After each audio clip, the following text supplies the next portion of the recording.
Hello, and welcome to F1 with my uncle, where we will be discussing the brand new Miami track and using that as a launch pad for a conversation about other tracks and track design in general. I'm Matt, and joined as always by my uncle, Dan. What do you think of the Miami circuit? Hey, Matt. Well, I'm excited about it. Number one, I'm excited that we're going to a new track. I'm really interested to see how the cars behave on it. One thing that caught my eye right off the bat is it looks like it's going to be one of these courses, kind of like Canada, or not unlike Australia. That it's kind of narrow in parts, like in the straights, but there are some really, really tight turns. Yeah. I think there are 2 DRS zones that I've heard about, don't quote me on that, but I believe there's gonna be at least 2 DRS zones. Hmm. But there are some really, really, like, tight corners that are going to be Yeah. interesting.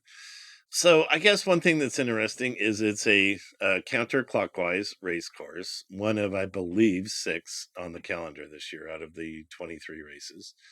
Oh, Um yeah. Interesting. yeah, and so now the Brits say anti-clockwise, but we're Americans, so Right, right. counterclockwise. But that is, that's a little bit of a difference. I've never seen a driver leave the pits, and turn the wrong direction, but I'm always worried about that for some reason. Probably because I'm afraid I might do Yeah, that. yeah. But it's going to be, I think it's going to be a fast race. It's going to be exciting. I think being in Miami right on the water this time of year, it's Hmm. not hurricane or tropical storm season, but it can be rain season. So you never know True. about the weather in Miami. True. There, yeah, there could be there could be rain. And when it rains, it doesn't rain just like it drizzles. There could be like 2 inches of rain in a few Yeah. hours in Miami. So Yeah. something to be aware of. That's exciting to me. But it surrounds the Hard Rock Stadium, beautiful stadium. So I think that's a really cool venue. You're Yeah. probably, from what I could tell, you're at least 5, 6, 7 miles away from downtown Miami. So you're, over there at the Hard Rock. But it's I think it's exciting because it's a brand new track, and drivers always want to be the guy who wins the first race at the inaugural race at a track. So there's a Yeah. little bit of ego on the line for that. Yeah.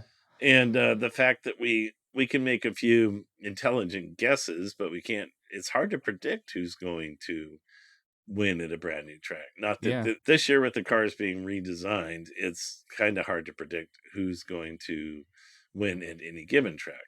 But anyway, Yeah, yeah.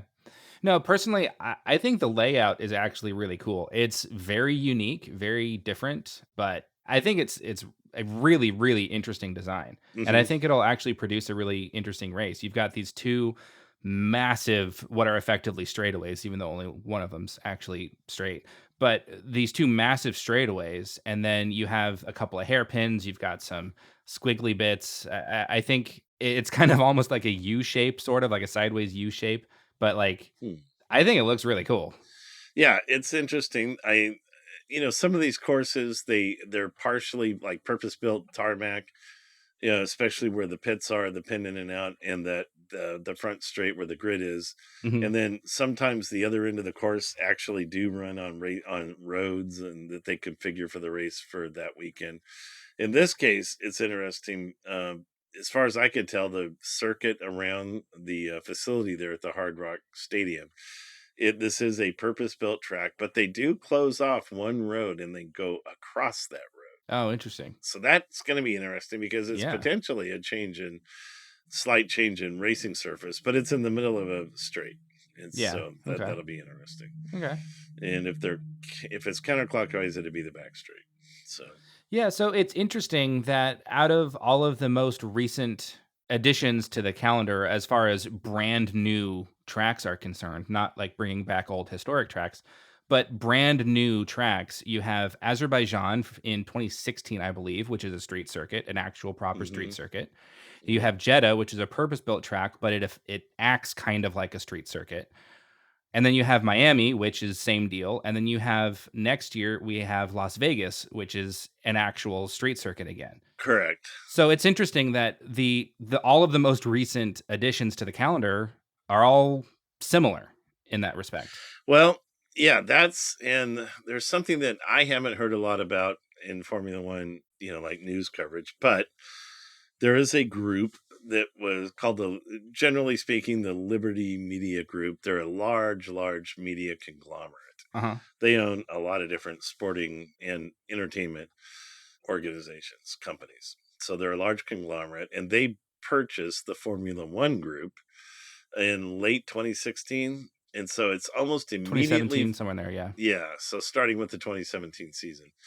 So almost immediately following that, you have some of these older circuits being brought back, like Zandvoort, Mhm. and then you have and Imola, And Imola, and yeah, then yeah. you have the new circuits being designed, like you mentioned, like Jeddah, and they're faster. So previously, the trend was toward these circuits like Circuit of the Americas, designed by Hermann Tilke, Mhm. and they were really more like a road course, purpose built circuit with wide sweeping turns, huge runoff areas, gravel, sand, Mhm. or gravel and grass areas, and sometimes sand. But those areas, those tracks were very, very safe. Mhm. Some people claim that they're all the same. It's just a typical. I know there's been a lot of kind of people speak derisively about Tilka tracks, and I think Yeah, it's popular to hate on them, so yeah, and again, I don't really agree with that type of mentality. I think, he's an engineer. He was given a set of, he was given some specifications and he created some interesting tracks. They're not all the same, like the elevation change going into turn one at Circuit of the Americas into a blind left hand turn. That's, I don't know another track that has that feature on it. That's yeah. really cool. Honestly, when we went in person, that was what stuck out to me the most, was just how steep. Now, it's not like it's a cliff face or anything, but it's a pretty substantial uphill, and I wasn't expecting it to be that drastic. And when the cars turned left, like though we were sitting at trackside, right on Mhm. the very front of the starting grid. When the cars went over the hill, you lost them for a second, and then you could see just the top of them before they disappeared behind the grandstands on the other side of the track, and that complex where the pits Yeah. are. So it's like the point being that it is blind, must be blind to them if we can't see the cars once they make the left hand turn at the top from where we were sitting. Yeah. So yeah, that's an interesting design. But I think Herman Tilke was tasked with building safer tracks Mhm. to compensate for the increasing speed of the cars and Mhm. the focus on safety, which he did do. Mhm. But the current trend, there's really I think there's two facets to it at least, could be more.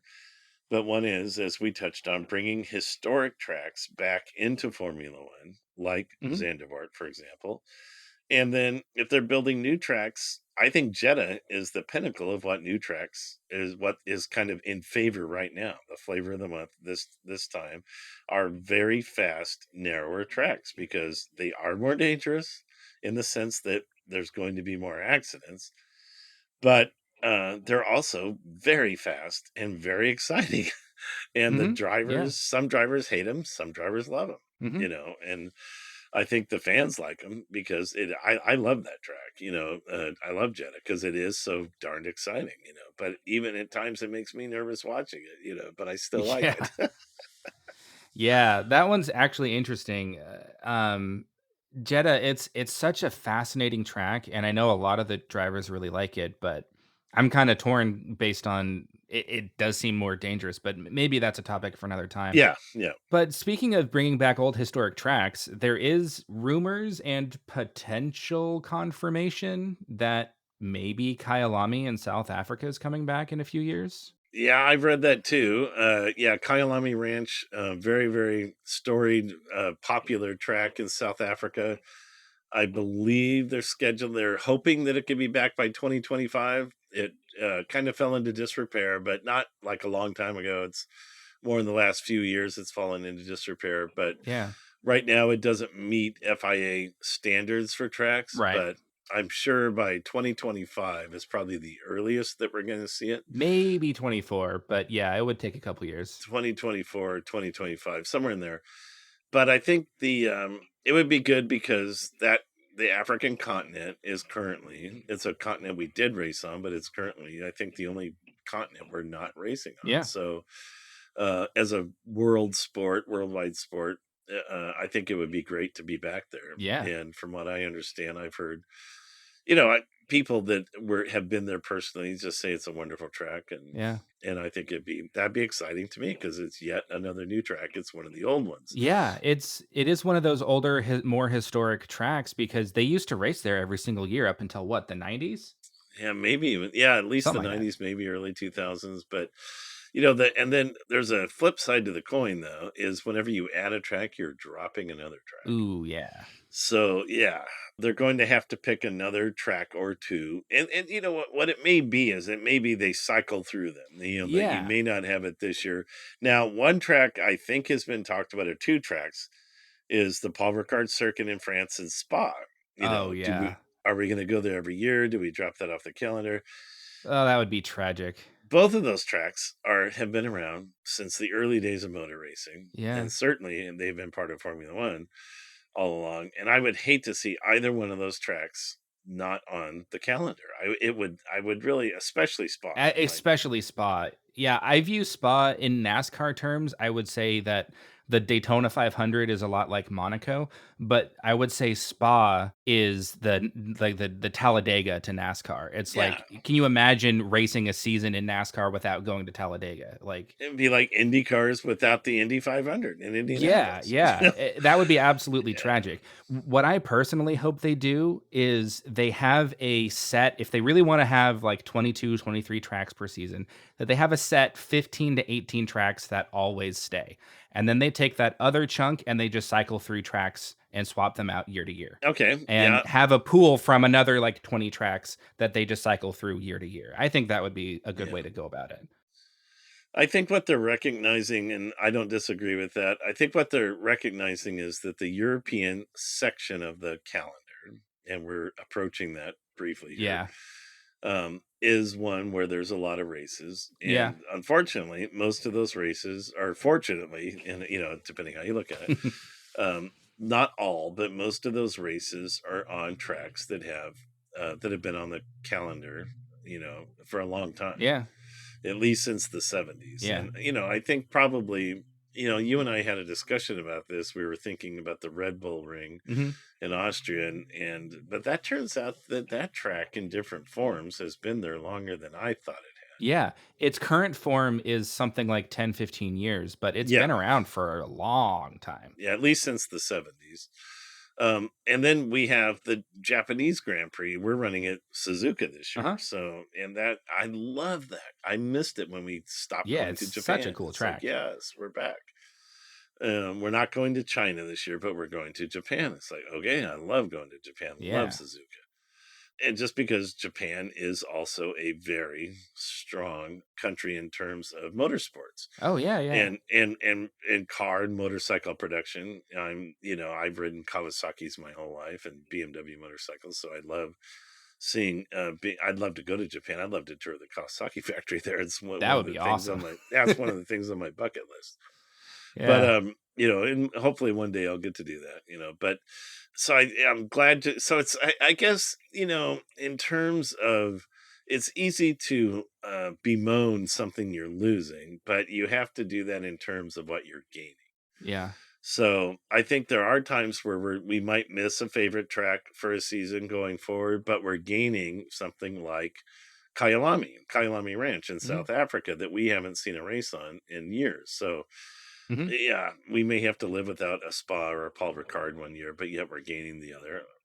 I would prefer to live without a Austrian Grand Prix and keep Spa and Paul Ricard personally, but Yeah. that's just me. I think there's a couple of tracks like Abu Dhabi even, though probably for Hmm. financial reasons that could never be dropped, but I think something like that, honestly, it's not that interesting of a track, and I would way rather drop that over Spa or France or Yeah. any of these other iconic tracks.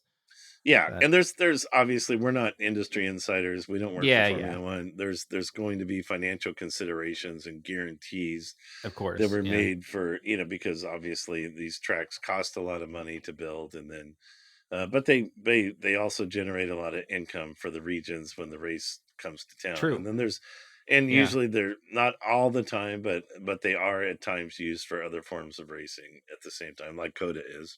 They Right, just right. had the GP, the MotoGP there, what, 2 weeks ago or something like that, a week Something ago. like, yeah, yeah. That I think Um, Indy might race there, but I know like mm. all kinds of like lower tier motorsports race there all the time.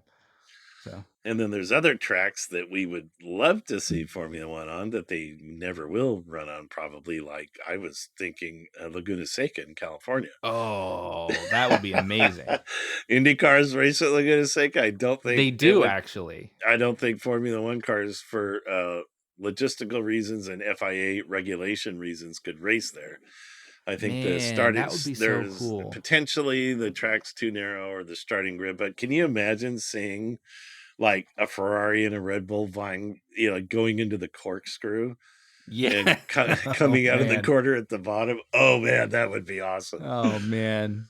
That The would only be thing is so though, I cool. think it's a pretty short track. It's like Yeah. just a little bit. It's like 2 and change miles. It's not that long. No, it's not. But And that brings up an interesting subject. Is I was thinking about the length of tracks, and it does differ. There's tracks that are like anywhere from like 2 point whatever miles, close to 3 to 3.5, or maybe a little longer. But I I think think Spa might even be over 4. it could be. So I think a general term, just for people to realize, is tracks generally have somewhere between 13, 14, and upward 19 corners.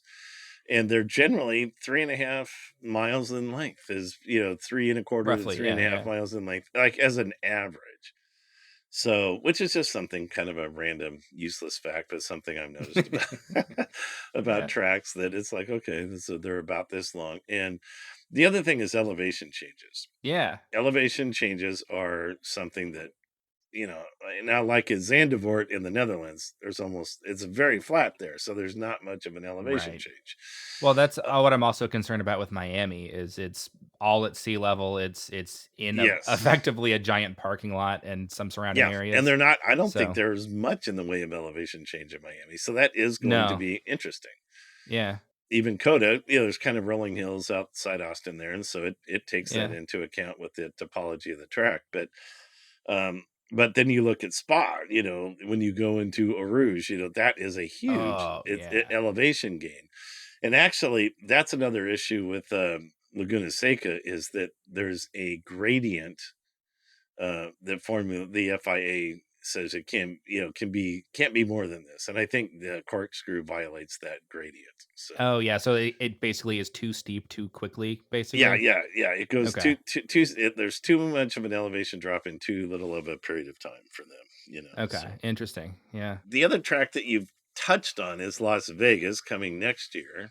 Oh, yeah. That's going to be a night race, which reminds me of Singapore, which is another track I just love. I Oh, love the Singapore track. yeah. Something that's a beautiful city, and they have lights, and the buildings change colors at Yeah. night. And so I'm hoping, I mean, Vegas has its work cut out for it if it's going to compete with Singapore, is kind of what I'm getting at. Oh, yeah, interesting. But what kind of track is Vegas going to be in the final configuration? I mean, I know there's artist renderings and theorization, they're theorizing now what it might be, but who knows? Those things can change over time. Well, the circuit layout that F1 has published, which I guess could probably change, but it's probably gonna be pretty close to what they're gonna end up with. That one, it has a gigantic straightaway down the Vegas Strip, which is gonna be Wow. fantastic at night. And that's a narrow strip. I just happened to My Oh, wife and yeah. I drove down that strip from one end to the other in late September. And I was surprised how narrow things are. I hadn't been in that area for many, many years, Interesting. decades.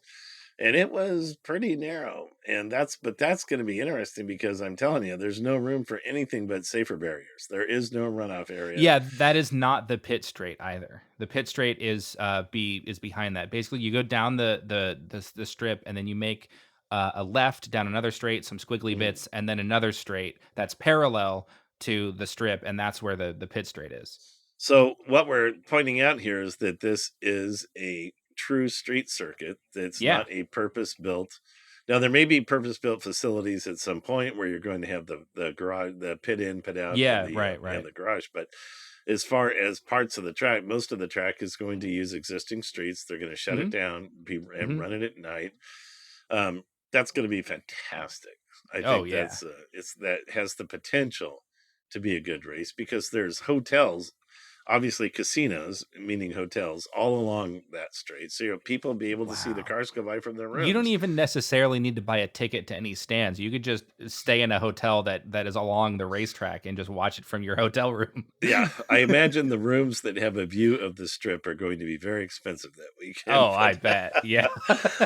but that's it is kind of Oh, it adds man. another cool thing, and there may be some balconies and things that like Yeah. outdoor restaurants So that it's people almost will like be able to. Monaco in that respect, because Yeah, there's these all these really expensive apartments and condos across the city of Monaco that's just right on the street track, the street side. yeah. So it So, could be like Monaco, except way faster because America. yeah, of course. We do Of course. everything faster here. But anyway, yeah, that I'm Yeah. looking forward to that. That's going to be exciting. Yeah.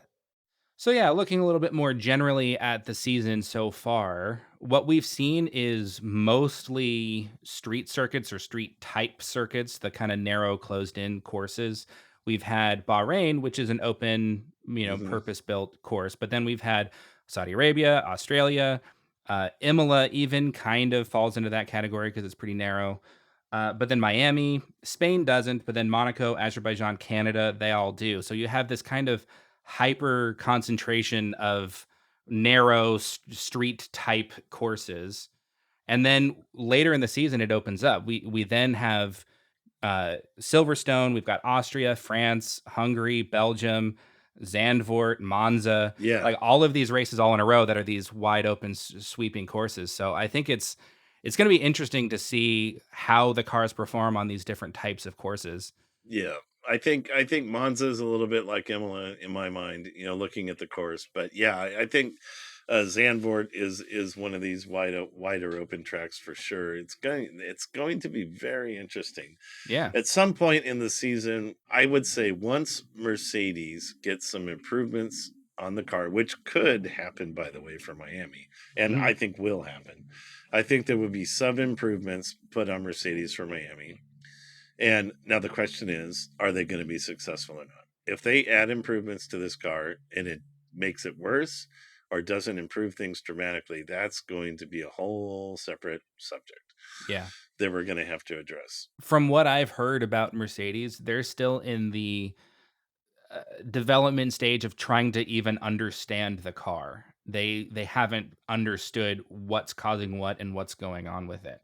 I could be wrong about that, but this is just from what I've heard from different reporters or different commentary on the subject. And so I think it's going to still take a while from them to actually figure out what's going wrong. Whereas you have Ferrari who have understood their car. I mean, spent they haven't actually added in any upgrades recently. The race had a great reporting on that recently, where they were talking about how Ferrari has not added any upgrades because they've been spending their time understanding the car and kind of playing the long game of let's figure out what we actually really need rather than just throwing stuff at it because we already have something strong. Let's understand it and build to the rest of the season, not just the immediate, which I think is a really good way to play it. Well, yeah, I'm going to slightly disagree with you on Mercedes. I Okay. I believe that Mercedes is going to have a better car in Miami than they've had thus far in the season. I believe that Okay. you're right. There's still, in a sense, they're trying to fix it. I think part of their frustration, and this is kind of an interesting topic, but with the caps and spending and the wind Yeah. tunnel time being reduced, because Mercedes has a lot of money, Mhm. with the reduced the wind tunnel time they did have showed that this car should have performed adequately. Should have been a really fast car, and isn't. And I think that's part of the problem. They can't go back to the wind tunnel and retest Mhm. everything, so they have to deal with it differently. But um, I spent a lot of time this week looking at different sources for of information, and from what I could tell, they are bringing improvements to Miami. They did not do that for Imola because it was a sprint week, a weekend. So I now I would. It's one of those things. Here's the rub. Are these improvements going to make the car better? And if it was any team other than Mercedes, I would say, it's a coin toss. I have to believe that it's going to make the car better. Yeah. Now, are they going to be vying for pole position? Yeah, I think they're a long way off that. Are they going to be faster than Ferrari or Red Bull? Yeah. I don't think so. No. But it's possible. It's possible that they're going to be a lot faster than we've seen. Mhm. But if so, I think you have the top 3 again still being Ferrari, Red Bull, and then Mercedes, and then you're going to have teams like McLaren Yeah. below that. And so that will be kind of a setback for McLaren, but it's Yeah. kind of the way the season should, we all assumed that the season would be this way. We all heard the Ferrari car was going to be faster this year. They put all their development into the Yeah, yeah. 2022 car. So I think we're kind of, my guess is we're going to wind up more with a race like we thought we were going to get at the beginning. Oh, yeah. But I think the days of seeing Lewis Hamilton finish in 13th or 14th place, so I think those days are almost behind us at this. Now, if that doesn't happen, then that tells me that Mercedes has a very serious problem that is not going to be fixed in time for them to vie for the title for sure. Yeah. And so to your point about the wind tunnel, testing, what I had heard from the early reports was that none of the teams saw, not necessarily none of them, Mercedes in particular, didn't see the porpoising in their simulations or in the wind tunnel. So they don't, they still, that's why I'm saying they still are trying to understand the car because in the wind tunnel, in the simulations, it performs perfectly well. And then you get it out on track in the real world and it porpoises all the time. And so that's why I'm saying I still think they have things they need to figure out about it. Now, granted, they're freaking Mercedes. They're gonna make it better. They're gonna make it competitive. It's just a matter of time. Well, yeah, that's possible. And if they bring improvements to Miami like they say they're going to, and it doesn't really change the outcome, then I think what you're going to see, and this is hard to say, but they may have to scrap this design and go to something completely different. They may, yeah. And Time will tell on that. and time will tell on that one. And it's possible that instead of trying to fix a bad design, you're gonna have to go to a different design. Now, the one thing I think Red Bull has an advantage to Mercedes is due to the FIA requirements and what they were trying to do to get with changing the way things are done so the cars can follow more closely. Mhm. Red Bull anticipated porpoising. They knew that that True. would be a potential result and they engineered around it.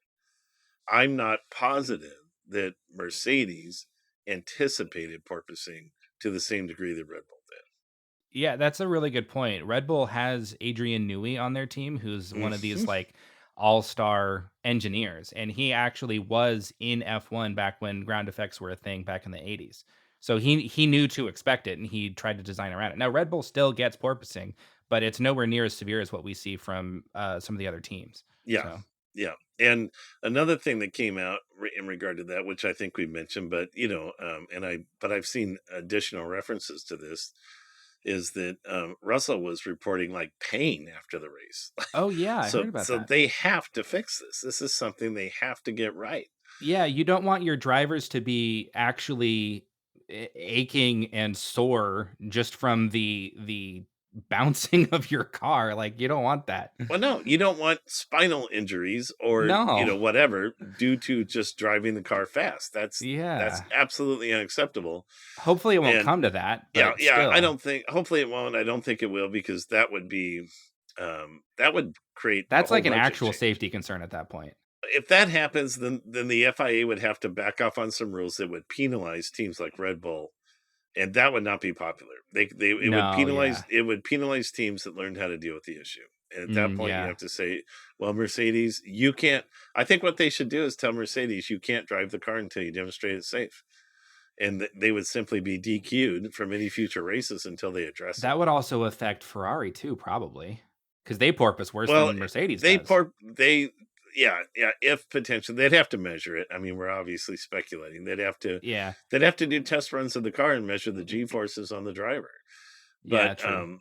Ferrari is very fast in spite of the fact that you see the driver bouncing. Red Bull, the drivers' helmets are not bouncing anywhere near like um, Mercedes or Ferrari, but Ferrari seems to have done it in a controlled way that the car is very drivable, even though it Hmm. appears to be porpoising. So there's Yeah. some issues that Mercedes has to work out, but I've heard these things talked about. I've Yeah. heard it Yeah. discussed that do you penalize all the other teams that did all this Yeah. brilliant engineering That's work not fair. to satisfy Mercedes, or do you basically tell Mercedes you have to fix this until you can drive the car again, or you just let it run?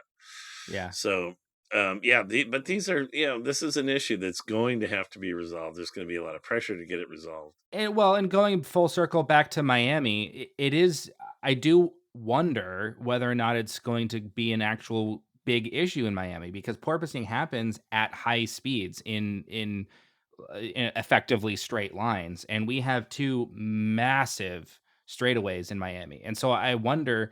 I don't know the actual percentage of tarmac, but it looks to be about 50-50 to me by my uneducated eye. It looks to be about half of the track length is At least, flat out. And so, at least. yeah, and so if you have that much of the track where porpoising is likely to be happening, I wonder how that's gonna play into the race and how teams will be feeling about it afterwards. Well, that is something that we'll watch for. That's something to keep an eye on. Good question. Yeah, If Mercedes doesn't resolve the issue, they're going to definitely drop back.